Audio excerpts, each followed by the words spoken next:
দেখুন বন্ধুরা, আমি বাসমতি রাইস চালটা আমার রান্না হয়ে গেছে, ভাতটা হয়ে গেছে। আমি বানাবো আজকে ফ্রাইড রাইস। ভাতটা আমার হয়েই গেছে, আমি ঢেলে জলটা ছেঁকে নিচ্ছি।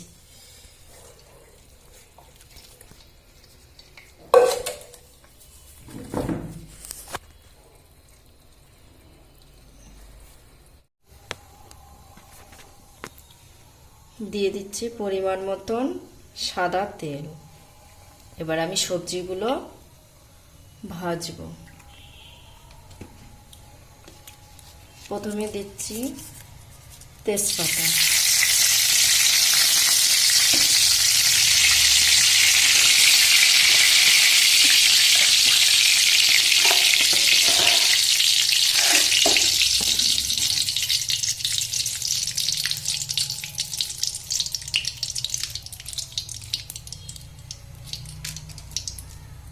তারপরে দিচ্ছি লবঙ্গ, এলাচ আর ডালচিনি। দেখো,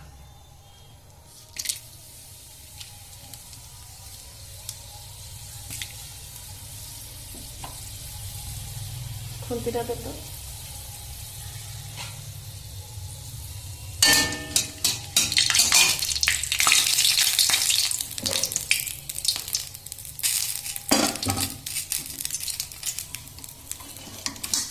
এবারে দিচ্ছি এই যে গাজর ছোট ছোট করে কেটে রেখেছিলাম, সেটাই দিয়ে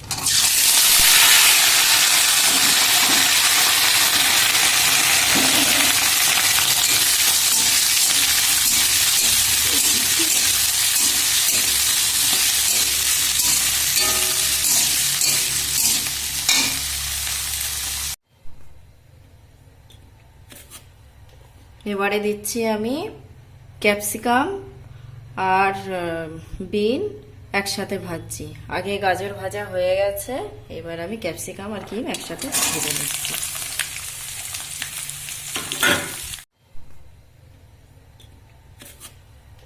এবারে দিচ্ছি আমি ক্যাপসিকাম আর বিন একসাথে ভাজছি। আগে গাজর ভাজা হয়ে গেছে, এবার আমি ক্যাপসিকাম আর বিন একসাথে ভেজে নিচ্ছি। দেখুন বন্ধুরা, 50 গ্রাম মতন ঘি আমি দিয়ে দিয়েছি। এবারে দিয়ে দিচ্ছি কাজু আর কিশমিশ।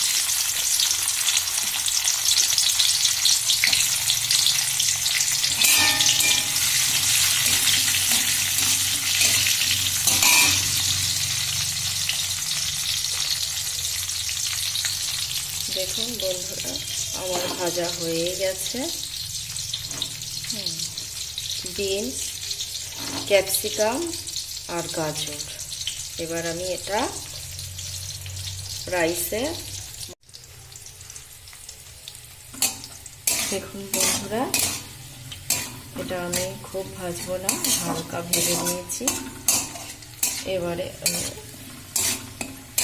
এটা তুলে নেব। আমার ভাজা হয়েই গেছে, 2-3 মিনিট ভেজেছি, এবারে হয়ে গেছে। এবার আমি এটা বন্ধুরা, এবার আমি সব উপকরণ দিয়ে মাখাবো। এবারে একটা পাত্রে হচ্ছিল না বলে আমি আলাদা পাত্র একটা নিয়েছি। এই দেখুন বন্ধুরা, এবার আমি এগুলো সব মাখাবো, মাখিয়ে নেব বন্ধুরা। বাসমতি রাইস চাল নিয়েছিলাম, তো আপনাদের প্রথম চাল একদম ভিজানো থেকে দেখানো হয়নি, ভাত হয়ে গেছে তারপরে দেখিয়েছি, কারণ আমার ছেলে মোবাইলটা নিয়ে বাইরে ছিল, তো বাজারের দিকে গেছিল, তাই আমি দেখাতে পারিনি। কেমন হয়েছে আমাকে কমেন্ট করে জানাবেন বন্ধুরা।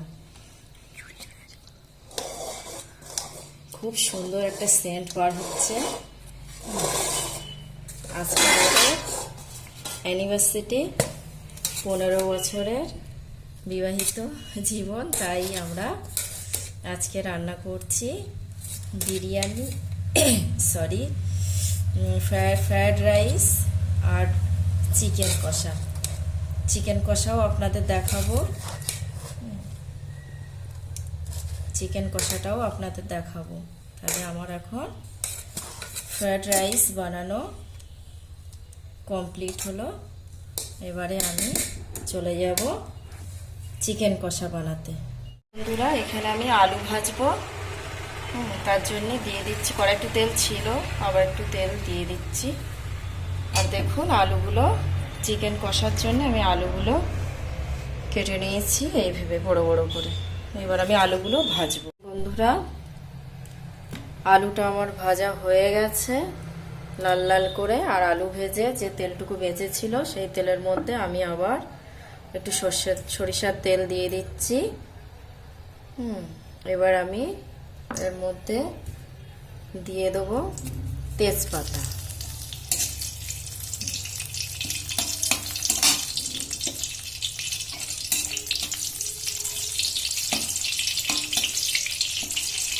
তারপরে দিয়ে দেব পেঁয়াজের কুচি।